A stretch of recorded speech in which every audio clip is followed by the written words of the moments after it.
Everyone সকলোকে পুনৰবাৰ স্বাগতম জনালোঁ মোৰ ইউটিউব চেনেলৰ অন্য এটি ব্লগলৈ। চ' আজিৰ ভিডিঅ'টো মই নবনাওঁকৈ ভাবিলোঁ বনাই দিওঁ। মোৰ এটা নতুন এক্সপিৰিয়েঞ্চ আপোনালোকৰ লগত শ্বেয়াৰ কৰোঁ। প্ৰচণ্ড গৰম আজি, ভিতৰত বহিবই পৰা নাই, বাহিৰৰ পৰা ভিডিঅ'টো কৰি আছোঁ। অফিচৰ পৰা আহি পাইছোঁ জাষ্ট 3টা বাজিছে। চ' মই অলপ পাছত ফ্ৰেছ হয় লাইট মেকআপ এটা কৰি ল'ম, যিহেতু এটা ঠাইলৈ গৈ আছোঁ। চ' মেকআপ চেকআপ কৰি ৰেডি হ'ম, মোক ল'বলৈ আহিব 5টামান বজাত। মই ক'ত গৈ আছোঁ, তাতে কাক লগ পাম আপোনালোকক দেখাই গৈ থাকিম। আশা কৰোঁ ভিডিঅ'টো চাই ভাল পাব, স্কিপ নকৰিব। বলক ভিডিঅ'টো তেন্তে আৰম্ভ কৰোঁ। চ' ফাইনেলি মই ফ্ৰেছ হৈ মেকআপ কৰিবলৈ বহি গ'লোঁ আৰু মোৰ মেকআপ কৰি আছে শুভজিৎ পাৰমাণিক, ডিব্ৰুগড়ৰ হয়। আপোনালোকক যদি প্ৰয়োজন হয় তেনেহ'লে কণ্টেক্ট কৰিব পাৰিব। আৰু ফাইনেলি মই ৰেডি, মোক ল'বলৈ আহি আছে। চ' মই একেবাৰে আপোনালোকক গৈ পাই দেখুৱাই আছোঁ মোৰ লোকেশ্যন।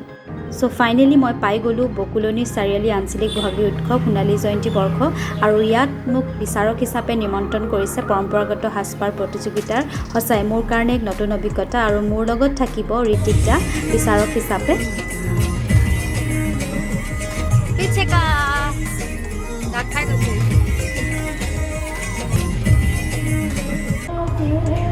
চ' আমি ফাইনেলি পালোহি বিহুতলী। এক প্ৰতিযোগিতা চলি আছে আৰু ইয়াৰ পাছতেই আমাৰ সাজপাৰ প্ৰতিযোগিতা আৰম্ভ হ'ব।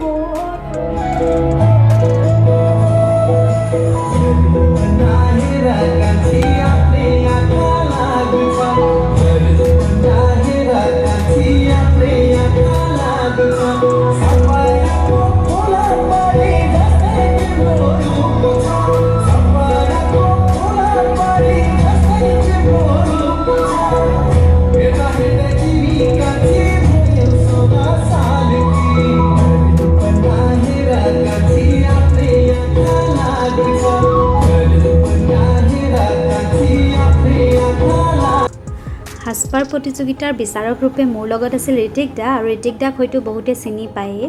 তেখেত এজন ফেশ্বন কোৰিঅ'গ্ৰাফাৰ, লগতে শ্ব' ডিৰেক্টৰো হয়। যিহেতু মই এগৰাকী ফেশ্বন ডিজাইনাৰ, শ্ব' বহুত কৰিছোঁ, কিন্তু বিচাৰক ৰূপে এইবাৰ মোৰ নতুন অভিজ্ঞতা। চ' সেইদিনৰ স্মৃতিবোৰ মই এই ভিডিঅ'টোত সাঁচি ৰাখিলোঁ আৰু লগতে আপোনালোকৰ লগতো শ্বেয়াৰ কৰিলোঁ। আৰু মোক বিচাৰক ৰূপে নিমন্ত্ৰণ কৰাৰ বাবে বকুলনি চাৰিআলি আঞ্চলিক বহাগী উৎসৱৰ সকলো সদস্যকে আন্তৰিক ধন্যবাদ জনালোঁ। আগলৈও যাতে আপোনালোকে এনেধৰণৰ সুন্দৰ অনুষ্ঠান কৰি থাকে তাৰে কামনা কৰিলোঁ।